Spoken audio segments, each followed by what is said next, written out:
আসসালামু আলাইকুম। আজকে এই 4টি উপাদান দিয়ে তৈরি করব হেয়ার সিরাম। এই সিরাম ব্যবহারে রুক্ষ চুল হয়ে উঠবে ঝলমলে ও কোমল। প্রথমে একটি পরিষ্কার পাত্রের মধ্যে নিয়ে নেব 2 চামচ অ্যালোভেরা জেল, 2 চামচ গ্লিসারিন। এই দুইটি উপকরণ একসাথে ভালোভাবে মিশিয়ে নিব।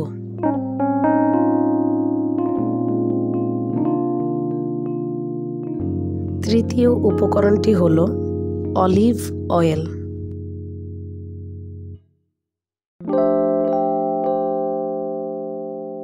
তিনটি উপকরণ আবার কিছুক্ষণ মিশিয়ে নিব। সব শেষে ব্যবহার করব রোজ ওয়াটার 6 চামচ, একটু একটু করে। মিক্স করা শেষ হলে একটি এয়ারটাইট কন্টেনারে ফ্রিজে রেখে 7 থেকে 8 দিন ব্যবহার করা যাবে। উপকরণটি সপ্তাহে 2 বার ব্যবহার করা যাবে। এই হেয়ার সিরামটি স্ক্যাল্পের খুশকি দূর করে চুলকে ঝলমলে করে তুলবে।